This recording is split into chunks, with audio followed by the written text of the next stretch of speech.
পরিষ্কারকে নিশ্চিত করে তারপর সে ঐতিহাসিক মদিনা সনদ লিখেছেন। তার আগে পৃথিবীতে শাসক ছিল না তা তো না, শাসক ছিল, নেতা ছিল, কিন্তু রাষ্ট্র পরিচালনার জন্য অন্য ধর্মাবলম্বীদেরকেও আওতায় এনে তাদেরকেও বাউন্ডারির মধ্যে রেখে তাদেরও নিরাপত্তা এবং অধিকারের কথা নিশ্চিত করে চিন্তা করে তাদেরকে সাথে নিয়ে রাষ্ট্র কিভাবে পরিচালনা হবে তার নীতিমালা লেখা, এটা পৃথিবীতে এই প্রথম নবী সাল্লাল্লাহু আলাইহি ওয়াসাল্লাম মুহাম্মদ সাল্লাল্লাহু আলাইহি ওয়াসাল্লাম করেছে। আমাদের এই রাষ্ট্র যখন স্বাধীন হয় তখন যে সংবিধান আমাদেরকে দেয়া হয়, এই সংবিধান নিয়ে দুই একটা কথা বলা দরকার। আপনারা যারা সংবিধান সম্পর্কে জানেন বা ঘাটাঘাটি আছে, ধারণা আছে, বেসিক বিষয়গুলো অন্তত জানাশোনা আছে, তারা বলতে পারবেন যে 1971 সালে দেশের মানুষ রক্ত ঝরিয়ে জীবন দিয়ে জুলুমকে না বলে তারা দখলদার এবং হানাদার থেকে এই দেশকে মুক্ত করেছে। অর্থাৎ দেশের জন্ম হয়েছে একটা যুদ্ধের মধ্য দিয়ে।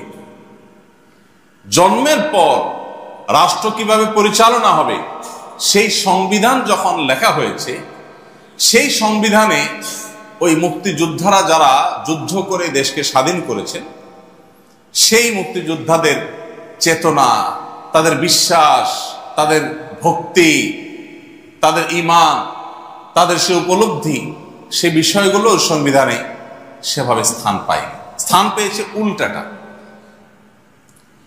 আপনি যদি লক্ষ্য করেন, আপনি দেখবেন মুক্তিযুদ্ধের মূল নীতি হিসাবে যেগুলো উল্লেখ করা হয় সেগুলো তখন কোথায়, কে ঘোষণা দিয়েছে, এই নীতিগুলো কোথায়, কোথা থেকে পাওয়া গেছে, সেগুলো আপনি হাতে কোথাও পাবেন না। যে যুদ্ধ যারা করেছেন সে যুদ্ধের প্রায় সবাই, সকল মুক্তিযোদ্ধারা, তারা রাইফেল রেখে ফজরের নামাজ পড়ে আল্লাহর কাছে দোয়া করে চোখের পানি ফেলে জুলুমের বিরুদ্ধে নিজের মা বোন, দেশের ইজ্জত সম্ভ্রম এবং নিজেদের অস্তিত্বকে রক্ষা করবার জন্য, স্বাধীনতাকে পাওয়ার জন্য তারা আল্লাহর কাছে দোয়া করে তারপর লড়াইতে নেমেছে। সেই মানুষগুলোর এই যে আল্লাহর প্রতি বিশ্বাস, সে আল্লাহ শব্দটা পর্যন্ত সে সংবিধানে স্থান পায়নি। 7 মার্চের যে রেসকোর্সের ভাষণে সর্বশেষ বাক্য ছিল আল্লাহ, দেশকে স্বাধীন করে ছাড়বো আমরা ইনশাআল্লাহ। ইনশাআল্লাহ মানে কি? যদি আল্লাহ চান। আল্লাহ কি চেয়েছেন না চান নাই? চেয়েছেন। আল্লাহ চাইলে আমরা স্বাধীন হতে পারবো, না হলে আমরা পারবো না। এটা ছিল যখন রেসকোর্সের ভাষণের সবচেয়ে গুরুত্বপূর্ণ অংশগুলোর একটি। যখন স্বাধীন হয়ে গেল তখন সংবিধানে আর আল্লাহ শব্দটা শুরু থেকে শেষ পর্যন্ত আর কোথাও নেই। কিভাবে আমাদের চেতনাগুলো হাইজ্যাক করা হয়েছে, কিভাবে আমাদের বিশ্বাসগুলোর সাথে ভণ্ডামি করা হয়েছে, প্রতারণা করা হয়েছে, ঠকানো হয়েছে, সেটা আপনি প্রতিটা পাতায় পাতায়, লাইনে লাইনে ধরতে পারবেন। এটা বোঝার জন্য পণ্ডিত হওয়ার দরকার হবে না, চোখ কান খুললে আপনি দেখতে পাবেন।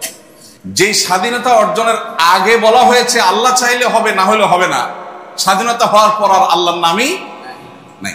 এই মুক্তিযুদ্ধে সকল মানুষ সামিল হয়েছে, ঠিক আছে, কিন্তু সেখানে সাধারণ মুক্তিযোদ্ধাদের যে সমস্ত ছবি আপনারা এখনো অনলাইনে পুরাতন ছবি পাবেন, সেই ছবিগুলোকে একটু বিবেকের চোখ দিয়ে যদি পড়ার চেষ্টা করেন, দেখবেন এরা কেউ সেকুলার ছিল না, এরা ধার্মিক ছিল। ওই ছবিগুলোকে যদি আপনি বিবেকের চোখ দিয়ে একটু পড়ার চেষ্টা করেন, আপনি দেখবেন তারা সবাই প্রচন্ড রকমের ধর্মবিশ্বাসী মানুষ ছিল। ধর্মবিশ্বাসী মানুষদের রক্তের উপরে যদি কোনো রাষ্ট্র তৈরি হয়, সেই রাষ্ট্রের সংবিধানে ধর্মবিশ্বাসকে ছুঁড়ে ফেলে দেওয়া হবে, এর চেয়ে বড় বেঈমানি আর কি হতে পারে? আপনি তখনকার স্বাধীনতাকামী মানুষদের বিরুদ্ধে দাঁড়ানো যে রাজাকারদের ছবিগুলো এখনো পাওয়া যায়, সেগুলোকে একটু বিবেকের চোখ দিয়ে পড়ার চেষ্টা করেন, দেখবেন একটারও মুখে দাড়ি নাই, ধর্মের কোনো নামগন্ধ তাদের শরীরে নাই। কিন্তু সেই রাজাকারের চরিত্রে দাঁড় করানো হয় এখন সাদা শুভ্র দাড়ি বিশিষ্ট ধার্মিক মানুষগুলোকে। মুক্তিযুদ্ধকে দাঁড় করানো হয় ইসলামের বিরুদ্ধে, আর মুক্তিযুদ্ধের বিরোধীদের ওখানে দাঁড় করানো হয় ইসলামকে এবং মুসলমানদেরকে। অথচ ঘটেছে তার উল্টা। তো এইভাবে আমাদেরকে প্রতারিত করা হয়েছে, এভাবে আমাদেরকে ঠকানো হয়েছে। আমি একটা কথা প্রায় বলি, 50 বছর ধরে একটা জিগির আমাদেরকে শোনানো হয়েছে, তা হলো রাষ্ট্র থেকে ধর্মকে আলাদা করে ফেলা। ধর্ম মসজিদের জিনিস, মন্দিরের জিনিস, এটা রাষ্ট্রে আনিও না, রাষ্ট্র সেকুলার থাকতে হবে।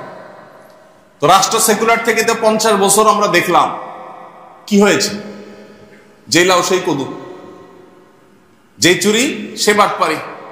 আগে পাকিস্তানিরা শোষণ করতে, এখন ক্ষমতাসীনরা করে। আগে তারা সব লুণ্ঠন করে নিয়ে যেত, এখন যারা যখন ক্ষমতা থাকে তারা তখন লুণ্ঠন করে বিদেশে নিয়ে যায়। বেশ কম কি, আমাদের পরে স্বাধীন হয়ে আমাদেরকে রেখে আরো শত শত মাইল সামনে চলে গেছে, কয়েকশো বছর সামনে চলে গেছে, আর আমরা জায়গায় দাঁড়ায় আছি। তো তোমাদের এই সেকুলার সিস্টেম তো আমার রাষ্ট্রের উন্নতির, বাহ্যিক উন্নতির পথেও নিয়ে যেতে পারে নাই। এদেশের মানুষের মধ্যে যে ধর্মীয় সম্প্রীতি আছে, আমি প্রায় সময় বলি, পৃথিবীর কোন অঞ্চলের মানুষের এই দুঃসাহস থাকা উচিত না যে বাংলাদেশের মানুষকে ধর্মীয় সম্প্রীতি শিখাইতে আসবে। এই সাহস কারোর থাকা উচিত না। আপনি পৃথিবীর পূর্বে এবং পশ্চিমে, উত্তরে, দক্ষিণে যেদিকে যান, দেখবেন মুখে সংখ্যালঘু জিকির করা মানুষরা কিভাবে সংখ্যালঘুদেরকে উকুলের মতো টিপে টিপে মারে। পশ্চিমারা দেখবেন সংখ্যালঘু জিকির শোনায় আমাদেরকে। ওদের ওখানে মুসলমানরা কেমন আছে একটু খোলা খোঁজ খবর নিয়ে দেখেন, ওই দেশে থাকা মুসলমানদের থেকে খবর নেন যে তোমরা কেমন আছো, মসজিদে আজান দিতে পারো কিনা, মন চাইলে একটা মসজিদ খুলতে পারো কিনা। অথচ আমার এদেশে খ্রিস্টানরা তাদের ধর্ম পালন করছে, হিন্দুরা তাদের ধর্ম পালন করছে, মুসলমানরা পারলে তাদের সম্প্রীতি দিচ্ছে, পারলে পাহারাদারি করছে তাদের মন্দির যাতে হামলার শিকার না হয়। এটা সেই দেশ। এদেশের মানুষকে এই সেকুলারিজম গিলায়া, ওই ট্যাবলেট খাওয়াইয়া আমাদেরকে মানুষ বানানোর প্রয়োজন না। আমরা আগে থেকে মানুষ আছি আলহামদুলিল্লাহ। বরং সংখ্যাগরিষ্ঠ মানুষ এদেশের ধর্মপ্রাণ, হিন্দুরাও ধর্মপ্রাণ, মুসলমানরা ধর্মপ্রাণ, হিন্দুরা তাদের ধর্মে, মুসলমানরা তাদের ধর্মে ধর্মপ্রাণ। অতএব রাষ্ট্র পরিচালনার যে মূল সংবিধান, সেই সংবিধানে যদি ধর্ম বিশ্বাসের প্রতি শ্রদ্ধাবোধ থাকতো, তাহলে এদেশের ধর্মপ্রাণ মানুষদেরকে রাষ্ট্র অন করত, তারা রাষ্ট্রকে অন করত এবং রাষ্ট্র অনেক বেশি এগিয়ে যেতে পারত। 24-এর এই পরিবর্তনের পেছনে আপনারা জানেন যে এদেশের ধর্মপ্রাণ মানুষদের কি পরিমাণ অবদান আছে। সেই আবু সাইদের ফেসবুক ওয়ালে যদি আপনি যান, আপনি তার লাইনে লাইনে দেখতে পাবেন কতটা ধর্মপ্রাণ সে ছিল। এভাবে একটা একটা করে আপনি যদি দেখেন, অগণিত মাদ্রাসার ছাত্ররা এখনো তাদের চোখ নাই, হাত নাই, পাও নাই, তারা হসপিটালের বেডে কাতরাচ্ছে। আমি পত্রিকার কোন পাতায় দেখিনি তাদের অবদানকে শ্রদ্ধার সাথে উল্লেখ করতে, কিন্তু হসপিটালের বেডে বেডে গিয়ে আমি নিজের চোখে দেখেছি তাদের কষ্টগুলো। আপনি এখনো গেলে অনেক জায়গায় দেখতে পাবেন। সে 71-এ যা হয়েছে, এখনো যেন আবারও সেটা না হয়, আবারও যেন আমাদের চেতনাকে যেন হাইজ্যাক করা না হয়, এই জন্য আমাদেরকে একটু সজাগ থাকতে হবে। এই নতুন বাংলাদেশ গড়ার যে সংকল্প বা স্বপ্ন দেখছে তরুণরা, আমরা তাদের জন্য দোয়া করি, আল্লাহ তাদের সেই স্বপ্নকে বাস্তবায়ন করার তৌফিক দান করুন। শোষণের হাত থেকে আল্লাহ আমাদের প্রিয় মাতৃভূমিকে মুক্ত করুন। আমাদেরকে যেন কোনো ক্ষমতাসীন শক্তিরা যেন শোষণ না করে। আমরা যেন এমন কিছু নেতা পাই, এমন কিছু মানুষ পাই, তারা কারা হবে আমরা জানি না। আল্লাহ যাদেরকে দিয়ে এদেশের মানুষের নসিবে ভালো কিছু দিবেন, আল্লাহ তাআলা তাদেরকে আমাদের জন্য উপযুক্ত হিসেবে কবুল করে নিন।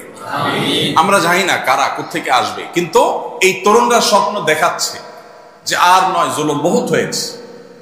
যারা যখন ক্ষমতা থাকবে, থানাগুলো সব তাদের কন্ট্রোলে থাকবে, ডিসি অফিসগুলো তাদের কন্ট্রোলে থাকবে, সংবাদ মাধ্যম তাদের পক্ষে সাফাই গাইবে। এই তেল মারামারি বহুকাল চলেছে এদেশে, এদেশকে ধ্বংস করেছে এরা। আমরা প্রকৃত বাস্তবতাকে তুলে আনতে চাই। এই জন্য এই নতুন বাংলাদেশ গড়ার ক্ষেত্রে বিশেষ করে আমি যেটা বলেছিলাম, সামান্য কিছু মানুষ যারা 1%ও না, এদেশে রাষ্ট্র থেকে ধর্মকে আলাদা করে ফেলা হোক, রাষ্ট্র থেকে ধর্মকে দূরে ফেলা হোক, এই বিশ্বাসে এদেশের কত 50% মানুষ আছে, 10%। একটা অবাক করা বিষয় কি জানেন,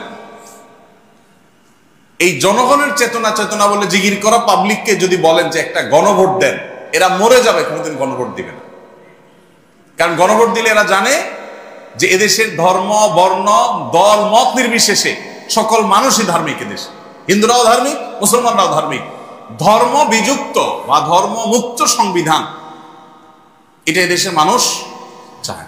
আমরা শুধুমাত্র মুসলমানদের কথা বলছি না, আমরা বলতে চাই যে আমাদের সংবিধানে এমন কোন ধারা, উপধারা যদি থাকে যেটা এদেশের মানুষের ধর্মীয় এবং সামাজিক মূল্যবোধের পরিপন্থী, তাহলে সেটা অটোমেটিক বাতিল হতে হবে।